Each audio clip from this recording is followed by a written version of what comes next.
The Mannin Line with Andy Wint.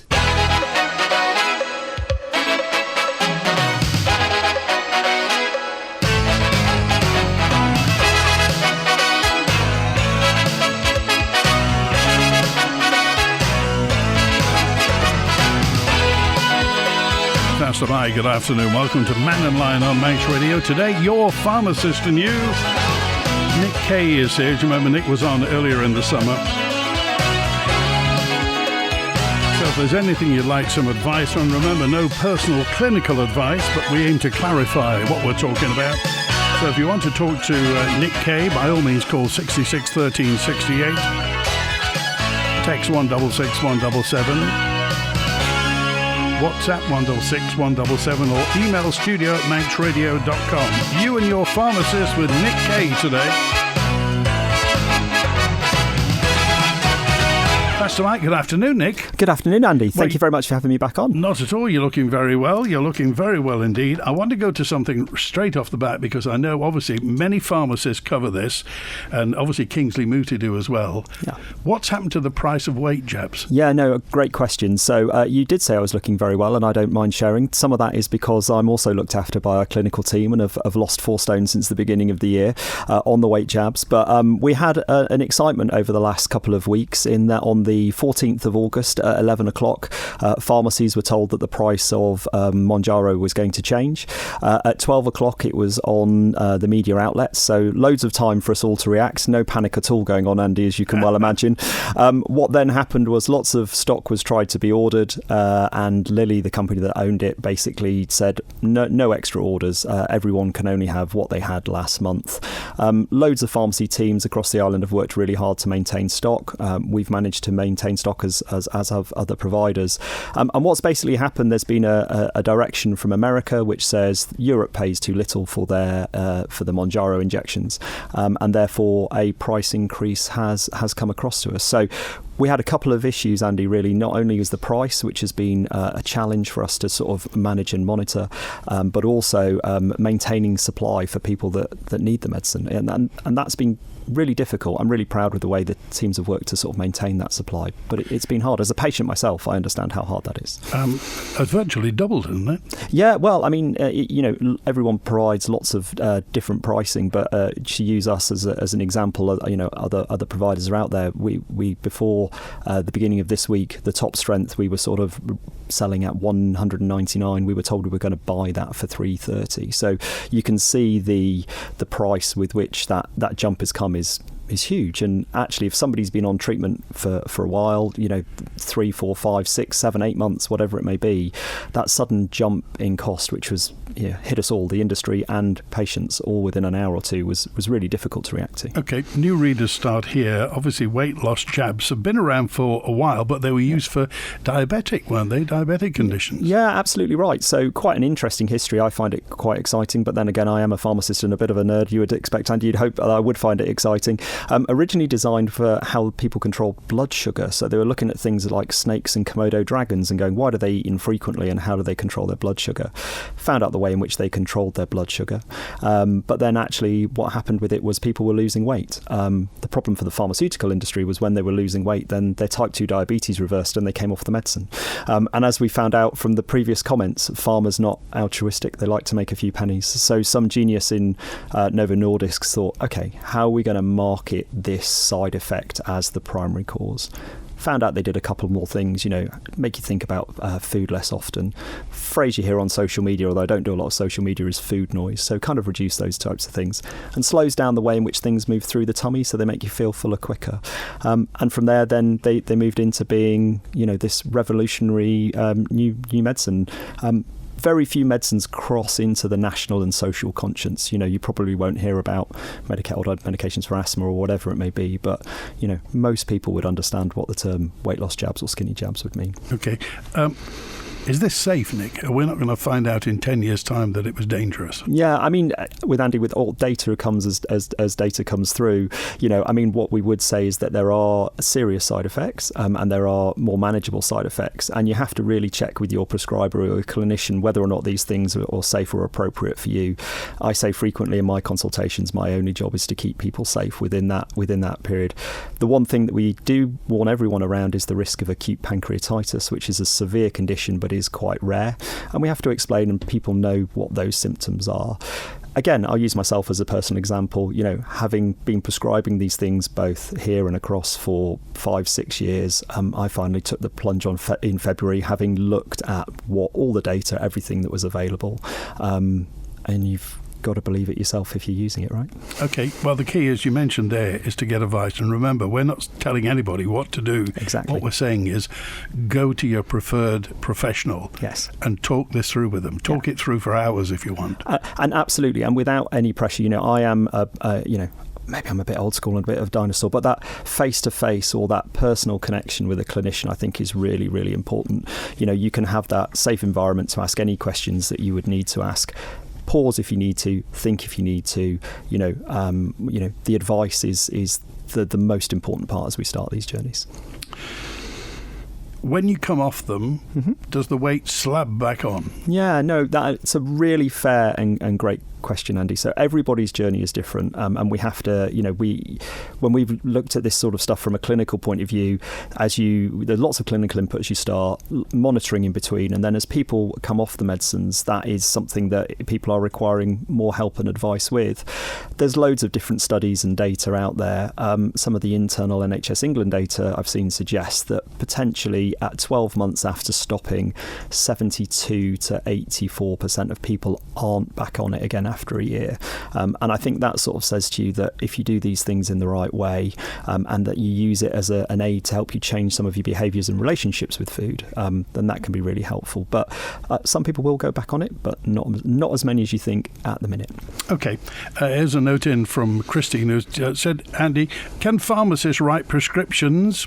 So it depends, actually. So I am an independent prescriber, which means that I've done an additional year's training so that I can write any prescription that a general practitioner can, as long as it's within my clinical competency.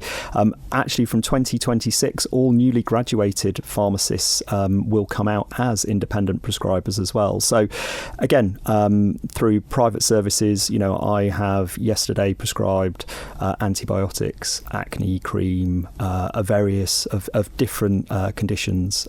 So it depends on the pharmacist, double check, but some of us absolutely can.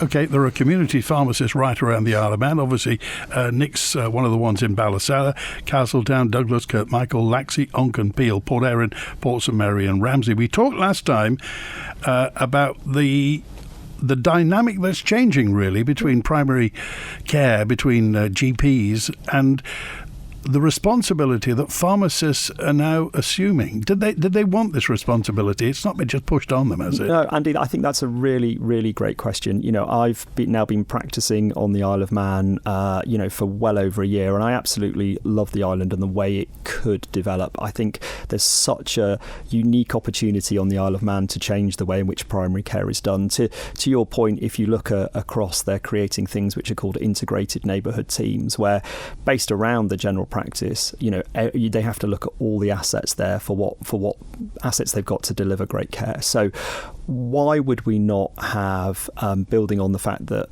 community pharmacy already do flu vaccinations, why would we not be doing whooping cough vaccines which are coming out? Why not chickenpox vaccines? All of these things can be delivered in community pharmacies. I think it would be fair to say that community pharmacies are clinically able to deliver these great services. I think it would also be fair to say that these things come if they're being commissioned with a return on investment calculation for every individual pharmacy business, and I think that's right to say out loud.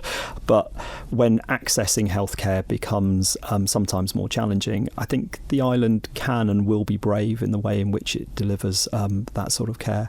Some really simple ones as well, blood pressure monitoring. There's a scheme across where you can get blood pressure done. There's a Know Your Numbers campaign coming out with public health on the island in the next couple of weeks. Wouldn't it be great to be able to link that into a pharmacy service which monitors the blood pressure? You can use then if you need to, and it's high, an ABPM or an average 24-hour blood pressure monitor. All these schemes exist in other parts of in the UK. Import some of those services, monitor some people, save some lives. I am a 49-year-old, well, moderately overweight male now, but I was a 49-year-old severely overweight male with 5 children. I probably don't engage with healthcare in the right way, but I will come into a pharmacy. I will pick up other stuff. I will ask for other things.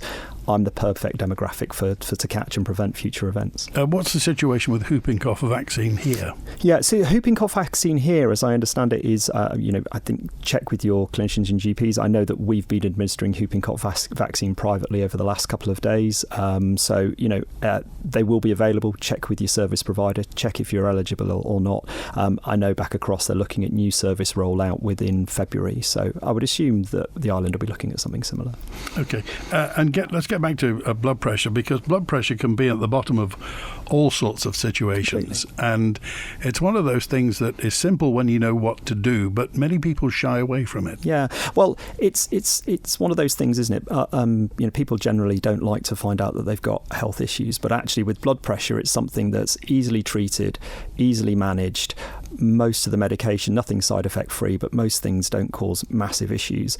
And again, if anyone's seen loved one or heard of anyone suffering with stroke or heart attack, to take a tablet once a day and prevent those types of things is hugely, hugely important. So, the other thing as well, I heard a consultant cardiologist talk about blood pressure as a silent killer. Most people don't know that they've got it. Therefore, that routine screen monitoring, which could be implemented across all pharmacies, would be what a great place to do and capture that. It's fair to say that, certainly over the past 50 years, many more people are living a lot longer. Not as many people smoke, as many as they used to do.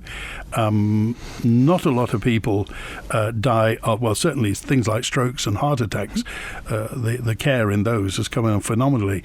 The treatment of heart disease, repairing hearts itself has come on. So it seems like there's been some sort of medical revolution over the past 50 years in this. And is this likely to gather pace? Yeah, no, it is, Andy. And I think you've highlighted something that's really important. Those treatments are out there now, right? If you're on the treatments, then those types of things can be life-changing and life-saving. But it's knowing if you should be on that treatment, how do you know you've got that high blood pressure? If you can't access those advances in treatment and those advances in care, if you don't know that there's an issue there to start with, by the time you get to that point of stroke or heart attack, although, like you say, the data's much better, the treatments are much better, better not to get there, in my view. OK, let's get to the phones now, and Howard's first with us. Howard, hi, you're live with Nick the pharmacist. Oh, Nick the pharmacist, that's a new one. Good afternoon to you both. Anyway, as Andy will know, I'm old enough to remember quite a distance back. And I can remember in Douglas, where we were living, the pharmacist was part of the community. Yes. Very much so, because at the time, and I can remember this, my grandmother having to pay the doctor to come out to the house. So to go down to a pharmacist and get good information, and even the product that a doctor would have prescribed, this was a community-based help, and the pharmacist was very much part of the family in a sense. Now, could you ever visit something like that? I'm not talking about having to pay for doctors coming out. Pharmacy, they keep talking about this, and I've got a good, the pharmacist that we go to is excellent. I won't mention any names because, but having said that, you can go to them for advice. And I would rather do this than wait 3 to 4 weeks to go and see a GP. What an interesting point. Yeah, no, Howard, I think you're absolutely right. And everything that we've been talking about builds about that. The clue's in the title, right? Community pharmacy. It absolutely is part of its community. And when you say, you've got those lifelong relationships with great community pharmacists, and they do give you that advice, and what we're really good at is giving advice and being able to safety net you and go, okay, this is our advice. But if we don't know, know, and we can transfer you on. But, that access to high quality healthcare without an appointment is something that we should value, cherish and invest in, I think. And I completely agree. And, we've already got on the island the ways in which we can treat some minor ailments, as you say, giving out the sort of treatments that a doctor could. And we believe that the import of something like Pharmacy First, which is going to be more around that consultation, will be coming to the island soon. So I think these types of things show the direction of which primary care should be going in. Primary care should use all of its assets. GPs are amazing clinicians, loads of different things, but if there's stuff that they don't need to do, then we should use all of the assets available to us, including community pharmacies. Like you say, that relationship and that trust that you build up with someone that you can see regularly and often. That's interesting, Howard. So you feel very comfortable and welcomed almost going to your pharmacist? I do. To say the chap that we go to, and it's a family-run business and an excellent business and excellent advice. And I wouldn't hesitate to go to him regarding various other aspects. My wife goes there to get her injections for the flu jab and all this and the other. And they will advise. And I can remember where the Strand Shopping Centre is now in Douglas, there used to be a chemist shop there, Purcell's, and just down where the little Chinese takeaway is in Granville Street, that was another chemist shop. Guild, I think it was. I can't remember anyway. But those you could go to for advice and have virtually equal advice, because the pharmacists are fully conversant with the medicines because they're handling them on a daily basis. And they would have their own brands. There was one, I'll never forget it, it was a cough medicine called Tamarind. And that was in Purcell's, and that was made up on site by the pharmacist. And I looked up tamarind, and tamarind is actually, it's a herb. So he took the name for that, for his own medicine. And we, all round that area, and I'm talking all round where the Chester Street car park is now, and all round that area, Finch Road, we all use those. And they were excellent. And this is what I would like to see now with the pharmacy, because if you go to a pharmacist, that pharmacist there as a career, and he will stay with that shop, and if it's his own shop, he will build it up. But if you go to a clinic, you don't know which doctor you're going to see. Okay. And each time you go to the pharmacist, that repartee is built up, and he will know virtually more or less what your illnesses are and what follows through. Okay, Howard, thanks for calling today.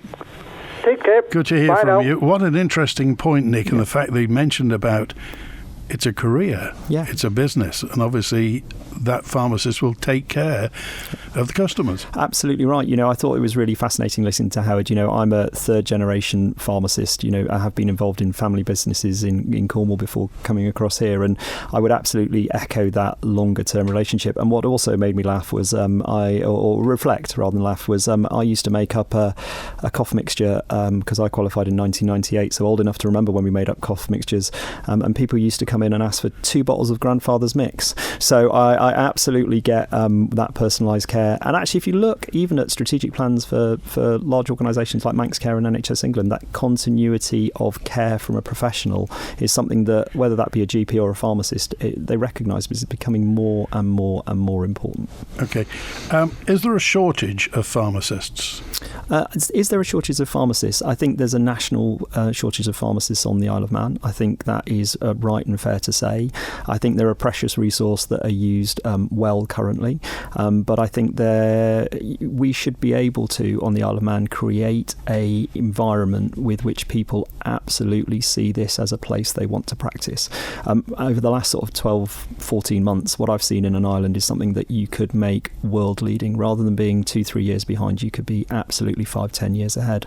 And why not? We should be brave. We should be pushing that. People should want to come here and practice pharmacy. Okay, well, you're past chairman of the National Pharmacy Association in the UK. Kaye. What's the situation there? Are they short of pharmacists? Yeah, so absolute privilege to be the immediate past chair. Still on the board of directors until 27, and actually, for my sins, I've actually been asked to be a director of the World Pharmacy Council, believe it or not, which is very exciting. But it is a international problem.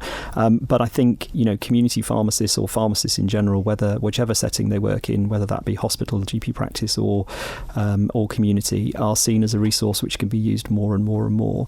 One of the challenges I always found as being the chair of the National Pharmacy Association, especially with the England contract, was sort of saying actually community pharmacy is really financially challenged, yet also at the same time saying what a great career it is. I mean, I love being a pharmacist. I'm proud to be a pharmacist. I'm proud to make a difference to the people that we serve.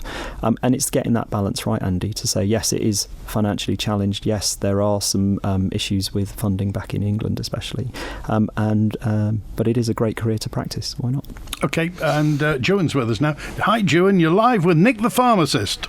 Nick the Pharmacist, how are you, Nick? Yeah, I'm good. I've been called the dealer, the pharmacist. I'll take the pharmacist today, that's fine. Hi, Andy. Just a couple of things. You mentioned there before, obviously, Big Pharma is a very big business and a lot of money involved in it. And as always, we follow the money trail. And I just concerned about shortcuts with a few things. I mean, we looked at this with the COVID-19 shots, and of course now the nursing staff here are having meetings and correlating a large increase in vertigo, which the only thing they can correlate it to is them jabs. So going back onto the skinny jab, if you will, and primarily the Ozempic one, just looking at some of the reports that's coming through from, where are we now? Let's just have a look. It's the university, a study by Julian Benzin, on thyroid cancer risk, which seems to be the big problem with this drug. There's not been some proper testing done with people who are non-diabetic with this drug in long-term studies. So the main worrying ingredient seems to be, let me just get this right, semaglutide, I think we pronounce it.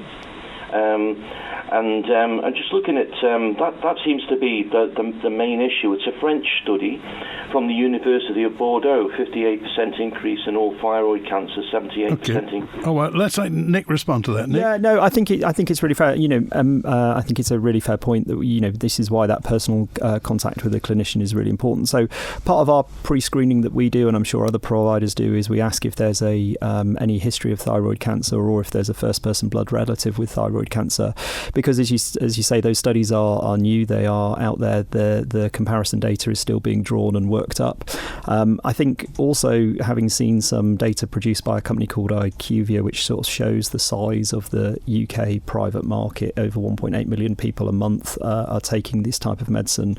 There's something about making sure and what that would look like, and the presentations of those thyroid cancers as the exposure to the medicine grows. I think you're absolutely right to be highlighting it. We highlight it with our consultations for people on appropriate starts, and just make sure that people are comfortable, right? You have to lay out all the risks that are there, both with those types of things, simple side effects, the serious side effects, but rare of acute pancreatitis included, and then let people make the decisions on the best data they have available. Yeah, and I mean, it's very similar ingredients to the Mounjaro, but not quite the same formulation. Yeah. So basically what you're saying is it's kind of basically a trial, isn't it? Well, I think it's a bit more than a trial. I think, post-marketing data, with any medicine, you monitor it. There's things called black triangle, as I'm sure you're aware, where, things that are new to market. You only used to be able to report side effects in via the MRHA still, even on the Isle of Man, to the relevant market authority holders.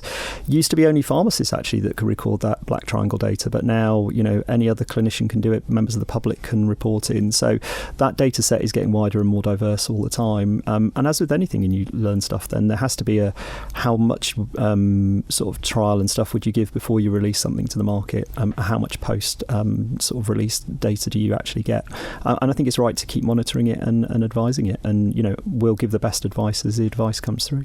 Juan? Yeah, and again, back to shortcutting on trials, etc.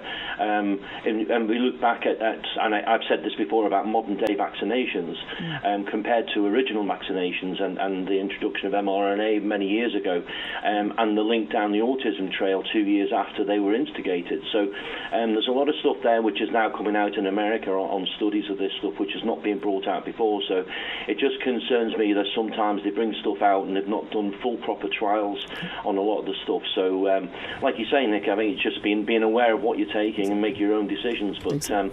yeah, it's definitely the shortcutting concerns me a bit on some of the stuff. Okay, June, but I know you live part of the year in Florida, and not being too much of a stereotype, but I mean, there are some fairly large people in America. Are there skinny jabs going in America?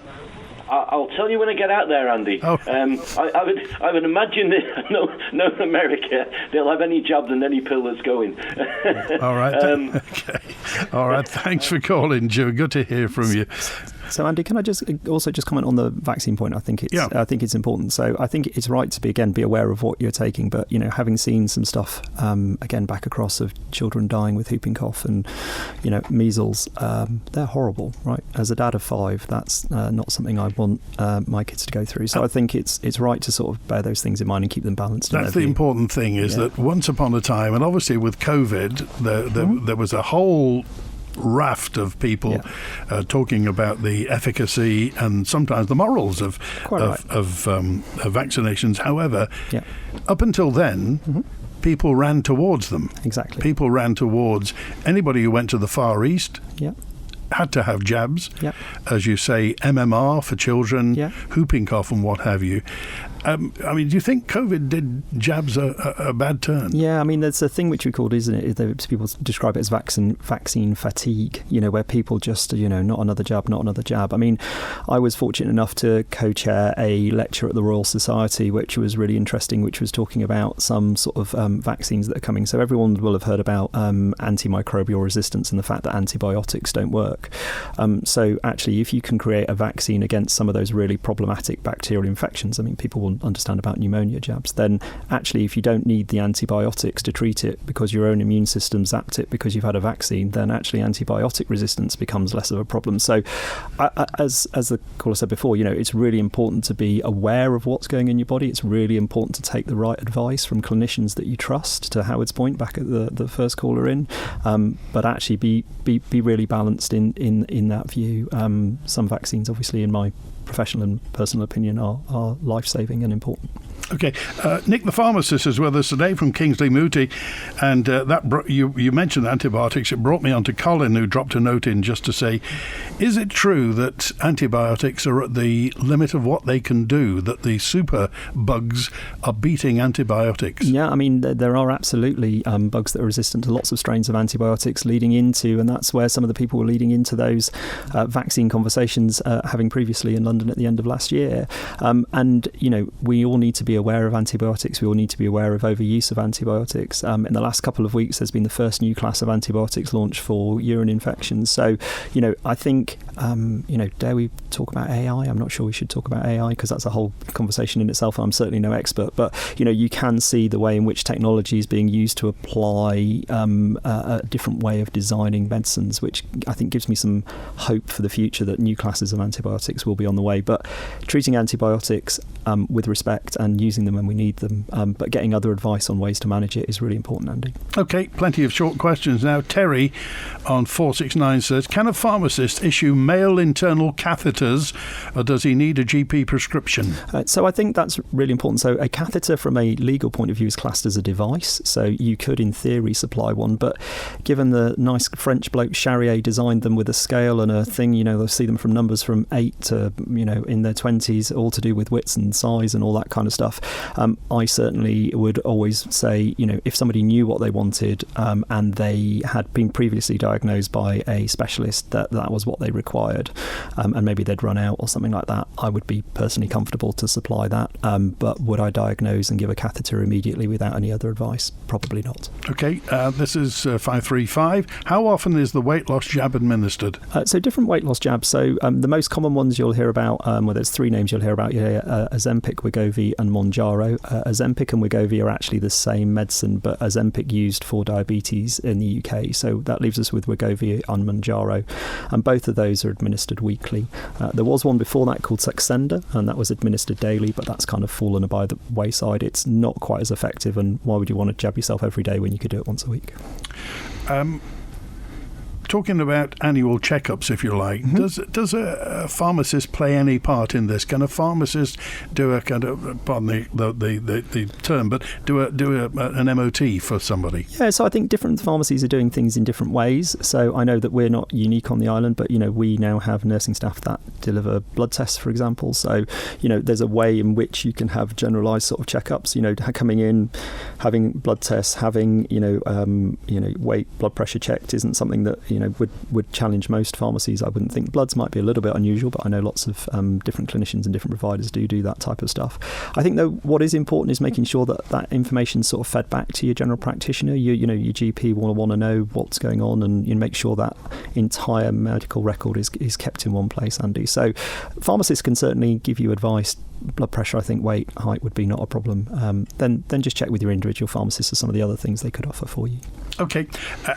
Different Howard says, and this is just going back, and it's a wider question, but it's a kind of humorous thing about the fact that they're taking locally produced Manx ice cream off the menu for children. Yeah. Blood pressure, blood sugar, obesity and diet are all good to hear discussed, says Howard. Yes. Would Nick be happy for his children to be fed ice cream locally produced or otherwise at primary school? Yeah, well, as a dad of 5, both being Celtic and in Cornwall and having clotted cream, and on the Isle of Man and having ice cream, I think, a balance is fair, isn't it?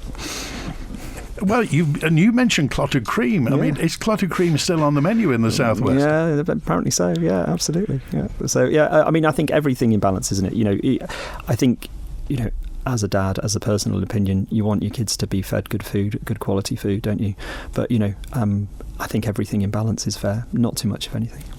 Okay, we remember Kaye's the Chemist in Chester Road, Newquay, years ago. They were very helpful and very welcoming, say Kim and John in Lexie. Well, that's brilliant, because that was my dad's and my pharmacy and my granddad's pharmacy. So. Oh, really? Yeah, indeed. Well, so that is me. There you go. There's little Nicholas with us on Max Radio. It is. It's a long time since I've been called Little Nicholas or Nicky, but, that's the joy of growing up in the 80s and starting stacking shelves in your father's shop when you're 12. Okay, you mentioned AI. This isn't AI specifically. However, you hear a lot about pharmacy robots for dispensing and stock management, the use of pharmacy robots. Yeah.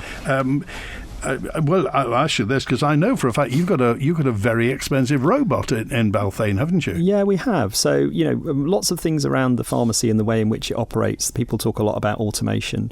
And we as an organisation and our directors decided that automation was something that we wanted to embrace from the outset.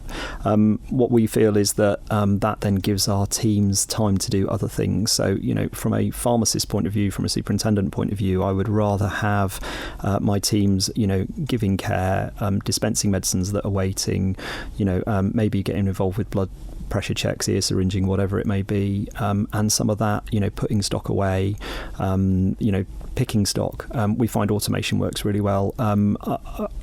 Anybody would be welcome to come down and see the robot. It's amazing. And actually, it's... I'm sure you won't say this, but I will. It's well into 7 figures, isn't it, that robot? Yeah, it is. We had somebody that came out and went, goodness, you've overspec'd it. It's bigger than the one in the Chelsea and Westminster. So, it is an amazing piece of kit. It was handmade in Belgium. It was brought across. It was assembled on site. It has a spare head to get replaced if we need it. It's got 4 channels and chutes that will throw medicines out really, really quickly.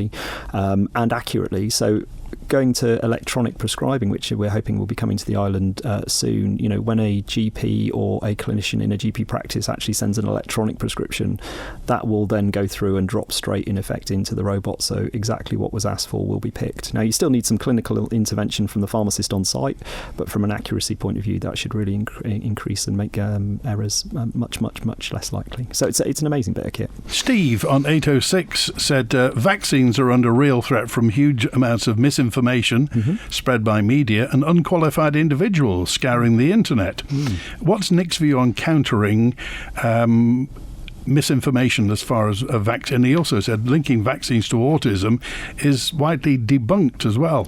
Yeah, no, I think it's something I think that Howard, our first caller, said, isn't it? It's about trust and relationship, and pharmacists have really been shown actually as that continuity of care, especially in groups of people who are really, really vaccine hesitant, of giving information that is felt to be trusted and true. And I think that that's really, really important. From a very, very personal point of view, I think vaccines are absolutely critical, save lots of lives. I would absolutely agree with your point, Andy, that maybe COVID gave people vaccine fatigue.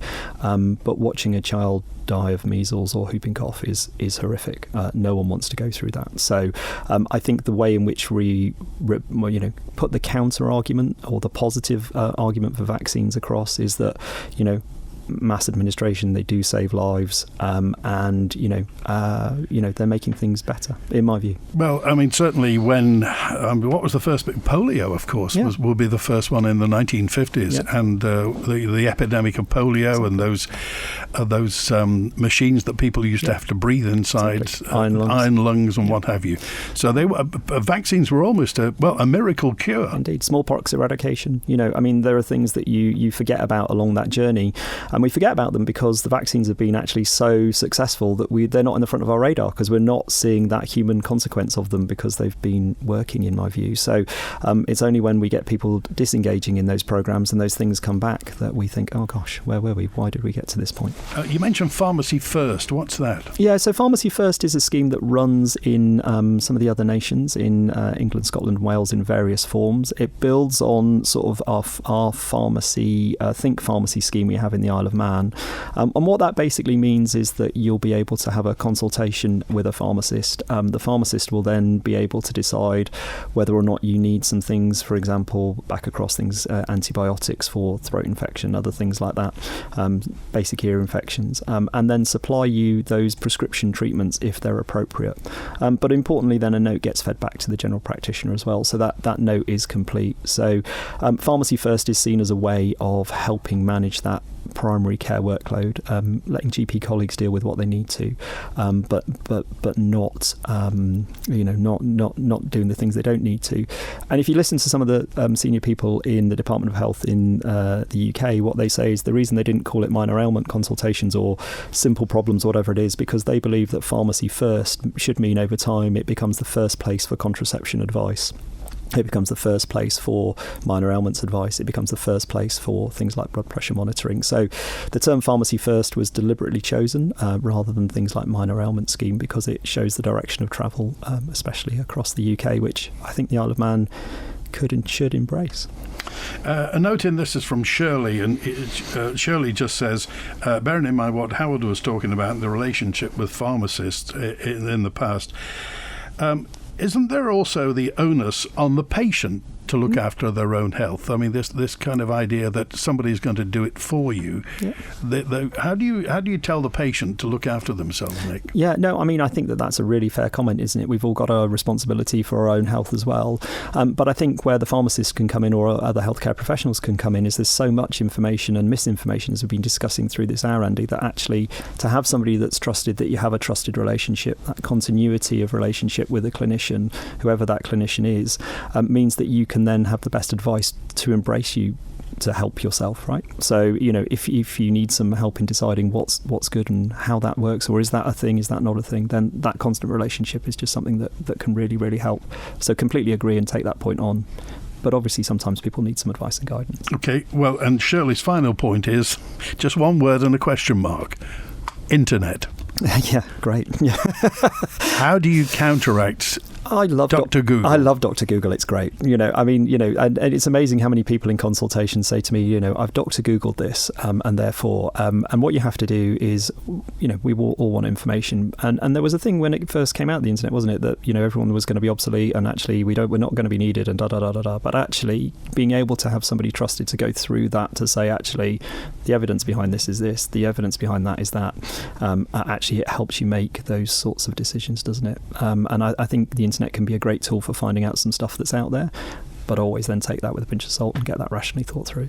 Okay, this is a question now from Barry, and he talks about, you mentioned earlier on about Big Pharma making money, and obviously pharmacists, you've got to make a living out of all this. Do. So how do you kind of, the market pressures, business model evaluation, how do pharmacists pitch where their business is going to be? Yeah, so I think that's an individual commercial choice, right? So, I mean, the way in which we run our business is, if there's a Manx Care NHS service that's available, then we offer that first because we think that's the right and appropriate thing to do, having got a full Manx Care licence. After that, then you just have a really open and transparent conversation with people.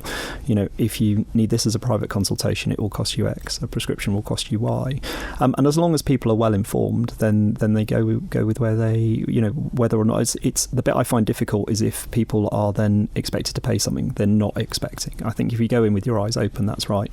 And from a commercial point of view, we just try and keep our prices competitive and make sure that, for example, people are maybe paying internet prices but getting great clinical care. And I think that's an individual commercial decision for each business. Okay, 653 in the message in just saying, what's Nick's view of the use of statins? Statins. Okay, yeah, no. So statins were fascinating. So if you look at some of the original clinical trial stuff for that, which was in Scotland with simvastatin first, it's one of the only medical trials that was, maybe to one of our previous callers' dismay, was actually stopped early because the benefits were so great that they felt they couldn't continue because actually they needed to get out to market, and that's where it was passed and where it was done.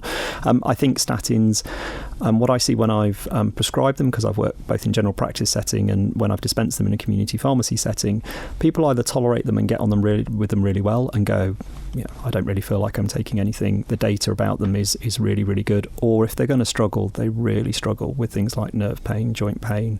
And that's when you get into then some individual, quite, specific ways in which you can prescribe medicine, either low doses or every other days. That's, you need to take that clinical advice. So overall, definitely health benefit. In sort of pragmatic point of view, people either get on with them really well, don't know they're on them, or they do need a little bit of care and help with them. Now, the Manx Care run a thing called the Minor Ailments Scheme, which is where you can go to a community pharmacy and offer help in the Minor Ailments Scheme. Just run through what the conditions are. So the conditions are really varied and actually much more than most other sort of jurisdictions. We've looked at comparisons in other places. So bacterial conjunctivitis, you've got inflammatory skin disorder, some impetigo, some cystitis, vaginal thrush, oral thrush, some shingles, some hay fever. We've also got, I think, cough, exercise-related injury, potentially gout, constipation, nappy rash, and I think some simple toothache as well. So, there's a myriad of things there that you can get additional advice and potentially treatment for across the 27 sites on the Isle of Man. A question for Nick, please, as well. Is it advisable for a petite 47-kilogram person to take the weight loss jab? I think that's a really interesting question. It would depend on your height. So what we would say is, from a clinical point of view, if your BMI is above 30, I know BMI has its own challenges, or body mass index has its own challenges as a unit and a measurement. But if it's over 30, then you've got no other clinical reasons why not to take it, then you could start it. Between 27 and 30 with other clinical comorbidities or other reasons, then yes, if you're BMI is below 27, then no, you shouldn't start it. If you've already been on it and you're a petite person, then the way in which we always do it is a normal body mass index is between 18.5 and 25.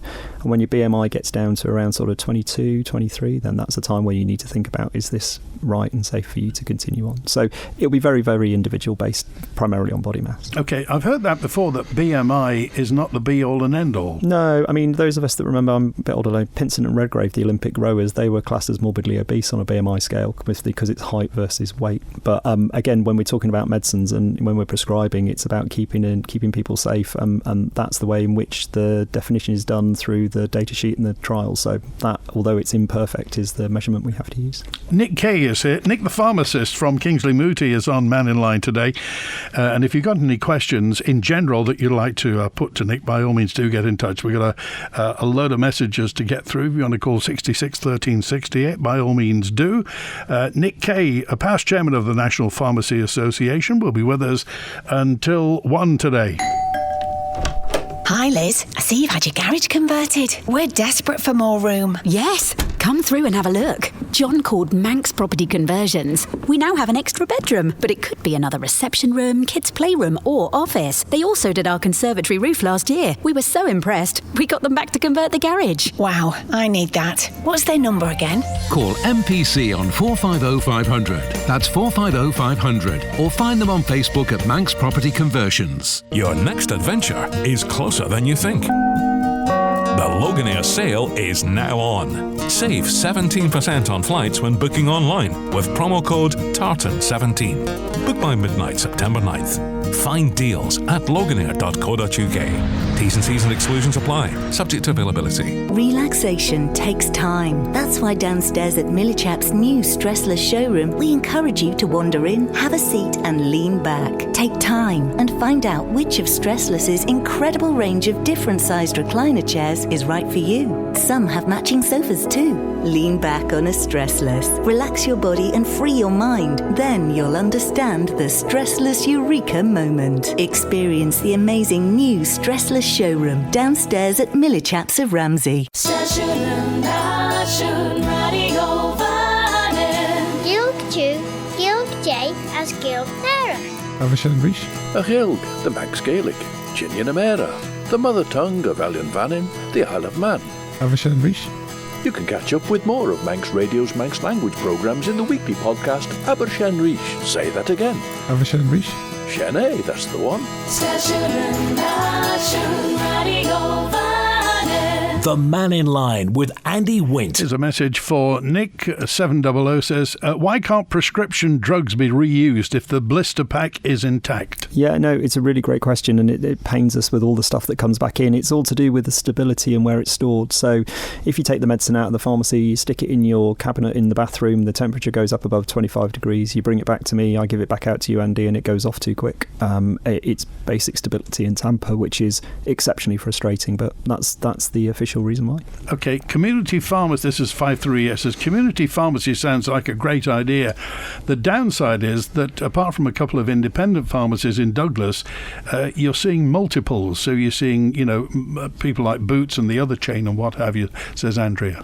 Yeah, so I mean, I think there's something about community pharmacies actually all have them within them, great teams, great people, the same qualified clinicians, and irrelevant to the name above the door at the front, you will get personalised and people that want to care and want to help. Different people have different business models, and that's great, but I think it's about the professional and the services behind that. Okay, Keith, you're live with Nick the pharmacist. Hi, Keith. Hi, Andy. Hi, Nick. Hi, Keith. I have a question, and that is, it now takes a week for our prescriptions to get filled by our local pharmacist. Now, is this due to Manx Care insisting on the pharmacies going to the cheapest supplier? And if that is the case, are the cheaper drugs adequate to do the job that they're being prescribed for? So, Keith, I think you've got two questions there, I think, really. The first would be around the time with which it takes to get your prescription filled. So, obviously, it does take time. It takes time for the GP practice to review your prescription and then to sign it off if it's clinically appropriate. And also the physical transit of the prescription from the GP practice to the pharmacy. When electronic prescribing comes into the island, although it will have probably some operational and teething issues, you'll be able to, the GPs, as soon as they press the button in the surgery, the prescription should appear in the pharmacy relatively quickly, and also allow us to track it, so prescriptions shouldn't get lost anymore. And I think then the other question, which is around potentially generic medicines, generic medicines are all licensed and made to a standard. If they can't get to that standard, then they can't get licensed. So the medicines that are supplied will be safe and appropriate. I think the time frame will be more about the physical way in which stock arrives to the island, and also the processing of the prescription between pharmacy and GP practice. Frustrating though, isn't it? It is frustrating, but I think things like electronic prescribing certainly can speed it up. And again, most people, don't mind if they know that what the time frame is, So, what I tend to find with people that come into the pharmacy, is it ready yet? No, it's not. But, the use of technology, text messaging when things are available, or, the ability to say, if you call in and go, it's not ready yet, but when electronic prescribing's here, you'll be able to track it and you'll be able to say, well, actually, it's sat with a GP, or it's sat in the pharmacy, or we don't have it in stock, or they've sent it to a different pharmacy. All of that kind of stuff goes away. The knowledge is key to try and make that painful journey a little bit smoother, Andy. How is this affecting you, Keith? Well, it's just frustrating. You know, I had a prescription I put in the other day. It happened to be over the bank holiday. So when I went in after the bank holiday to collect it, I was told, we can't get that one. And we can't, suggest an alternative. You'll have to go back to the doctor to get an alternative. I mean, I think in that sort of situation, I think, depending on the individual prescription, the individual item, sometimes alternatives are helpful to be given. But again, pharmacists don't necessarily always have the full clinical picture to give that advice. But I agree, it definitely can be frustrating. Okay, thanks for raising that, Keith. Good to hear from you. Okay, Andy. Cheers. So when we hear sometimes you go into a pharmacist and they'll say there's a shortage of this. Yeah. Is that a shortage on the Isle of Man, or is it in the supply from the UK, or where is it? So do you know what? I've been really impressed actually about the supply of medicine to the Isle of Man generally. We have 3 mainline wholesalers that deliver, daily, slightly more challenging with boats and other things like that and bad sailing. But primarily the shortage will be because of a UK-wide national shortage as opposed to an Isle of Man specific shortage. And do you know what? The way in which the Isle of Man contractors work together, actually, there's things that we have as contractors which are, WhatsApp groups. Has anyone got any stock of this? Has anyone got any stock of that? So, there is a really sort of cooperative sort of mindset and ethos across the pharmacy contractors on the Isle of Man, which I haven't seen in other places. Was there any possibility you would do anything other than be a pharmacist? So, my mum was a primary school teacher, and I was thinking about doing that at one point. But with 5 kids, I think I've got my hands full on both sides, Andy. Okay, and the final message in from Ollie, just a question, just to say, are you going to do a YouTube about your pharmacy robot? Do you know what? We actually are going to do some social media stuff on it. Yeah, and we were thinking about getting it named by a local school, so watch this space. Okay, thanks for being with us. We'll see you before Christmas. That'd be great, Andy. Love to come back. Good to hear from you. Thanks. Nick Kaye from Kingsley Muti and our pharmacist. If you want to follow up on anything that Nick's had to say, by all means, drop me a note. Email manninline@manxradio.com. And remember, as Nick said, your pharmacist is there to help you. Make sure you use your pharmacist, community pharmacists right around the Isle of Man. That's it. Back with another open line tomorrow. In the meantime, thanks to Howie on the phones. Hope the weather gets better. Enjoy the rest of your Wednesday. WINT